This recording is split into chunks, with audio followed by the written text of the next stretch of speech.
Hi friends, good evening. Welcome to our star family. ఈరోజు మీ ముందుకు ఒక చక్కని గుడ్డు పులుసు కర్రీతో వచ్చానండి. ఈ గుడ్డు పులుసు కర్రీ చాలా బాగుంటుందండి. చాలా త్వరగా అయిపోతుంది. త్వరగా అంటే ఒక 10 నిమిషాలు పడుతుందిలే.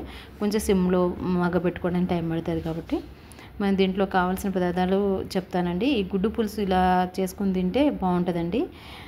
దీన్ని నేను గ్రైండ్ చేస్తున్నాను అండి మిక్సీలో లైట్గా. ఇలా చేయడం వల్ల పిల్లలకి దాంట్లో టమాటా తొక్కలు తీయడం, ఆ కర్రీ నుంచి తీసి తినడం అలా ఉండదు. మంచిగా ఒకేసారి తినేస్తారు హ్యాపీగా. ఈ కర్రీలో కావాల్సిన పదార్థాలు చెప్తానండి. ముందుగా 4 కోడిగుడ్లు తీసుకుని 4-5 కోడిగుడ్లు, 2 టమాటాలు, 2 ఉల్లిగడ్డలు, కొంచెం కొత్తిమీర, కొంచెం కసూరి మెతి, 2 రెమ్మల కరివేపాకు, ఒక చింతపండు, కొంచెం పుదీనా, ఒక కూరకు సరిపడినంత ఉప్పు అండ్ చిటికెడు పసుపు, కారము, ధనియా powder and garam masala powder అండి, సాంబార్ పౌడర్ అండి. వీటితో ఇప్పుడు నేను మీకు చక్కని కర్రీ చేసి చూపిస్తాను. దీనికోసం ముందుగా నేను కోడిగుడ్లు ఉడకబెట్టుకుంటున్నానండి. ఈ ఎగ్స్ బాయిల్ అయ్యేంతలోపు నేను ఇటు కర్రీ ప్రిపేర్ చేస్తాను, గ్రేవీ ప్రిపేర్ చేస్తాను. ఈ గ్రేవీకి ఏమేమి కావాలంటే, ఇప్పుడు మనం ముందుగా తీసుకునే ఉల్లిగడ్డల్ని తొడమెలు తీసేసి సన్నగా ముక్కలు కట్ చేసుకొని గ్రైండ్ చేసుకుందాం. కచ్చా పక్కాగా గ్రైండ్ చేసుకుందామండి. ఈ తర్వాత టమాటా, నేను అంతకంటే ముందుగానే నేను కొంచెం చింతపండు నానబెట్టేసుకున్నానండి కూరలోకి రసం చేసి పోసుకోవడానికి. ఇప్పుడు పొయ్యి మీద ఒక కళాయి పెట్టేసి దాంట్లోకి 2 టేబుల్ స్పూన్ల నూనె పోస్తున్నానండి.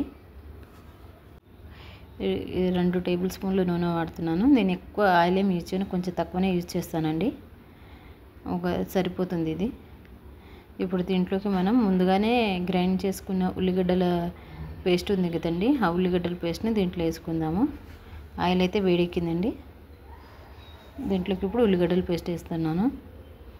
పేస్ట్ లాగా కొంచెం కచ్చా పక్కాగా చేసుకోవాలి, బాగుంటుంది తినేటప్పుడు. దీన్ని మనం లైట్ బ్రౌన్ కలర్ వచ్చేదాకా వేపుకోవాలండి. ఇలా ఉల్లిగడ్డ అనేది వేగితేనే మనకు టేస్టీగా అనిపిస్తుంది. ఈ బ్రౌన్ కలర్ రావడం వల్ల మనకు తినేటప్పుడు ఆ ఫ్లేవర్ కూడా అర్థమవుతుందండి. చూడండి, ఇలా తిప్పుకొని పెట్టుకుందాం పక్కకి. మూత పెట్టేద్దామండి. దీంట్లోకి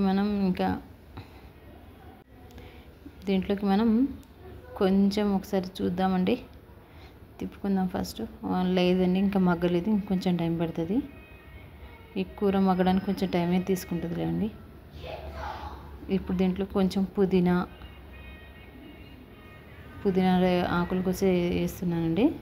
అండ్ కొంచెం కసూరి మెతి, ఇది కూడా ఈ ఉల్లిగడ్డ పేస్తోనే మగ్గాలండి, అయితే బాగుంటుంది. నేను ఒకసారి తిప్పేసుకొని మూత పెట్టేస్తానండి. ఇది కలర్ చేంజ్ అవ్వాలి, ఇంకా కలర్ రావాలండి, బ్రౌన్ కలర్. నేను కాసేపు అలా పక్కన పెట్టేద్దాం. సిమ్లోనే వండుతున్నానండి. చూడండి, ఇలా కలర్ రావాలి. ఈ కలర్ వచ్చినప్పుడు మనం ముందుగా తీసుకున్న పసుపు, కారం వేసేసుకుంటున్నానండి. 2 ఒకేసారి వేసేస్తున్నాను. నేను ఒకసారి తిప్పేసుకుందాం. ఇప్పుడు మనం దీంట్లోకి మనం ముందుగా ప్రిపేర్ చేసుకున్న టమాటా ప్యూరీ ఉంది కదండి, దీన్ని టమాటాని కూడా గ్రైండ్ చేశానండి. ఈ టమాటా ప్యూరీని దీంట్లో వేసేసుకుందాం.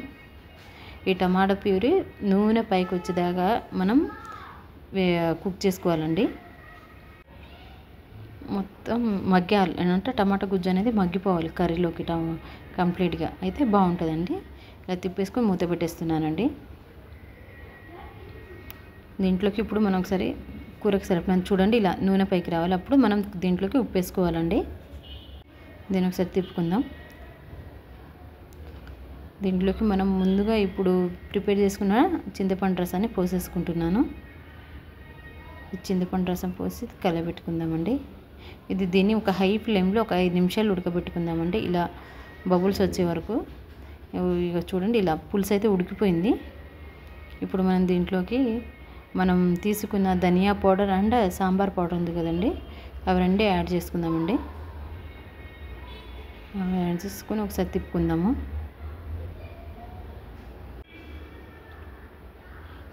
చూడండి, కర్రీ ఉడుకుతున్నప్పుడే మనం కరివేపాకు వేసుకోవాలి. అప్పుడు ఆ కరివేపాకు ఫ్లేవర్ అనేది మనకు మంచిగా అర్థమవుతుందండి తినేటప్పుడు. ఇప్పుడు దీంట్లోకి మనం ఉడకబెట్టుకున్న కోడిగుడ్లు వేసుకుందాం. అంతే అండి, చాలా ఈజీగా అయిపోతుందండి కోడిగుడ్లు పులుసు అనేది చాలా ఎమ్మిగా ఉంటుంది. ఇప్పుడు దీంట్లో కొత్తిమీర కూడా వేసేసుకుంటున్నాను. దీని ఒక 5 నిమిషాలు హై ఫ్లేమ్లో పెట్టుకుందాం. ఇంతే అండి, చాలా ఈజీగా అయిపోయింది. థ్యాంక్ యూ సో మచ్ అండి.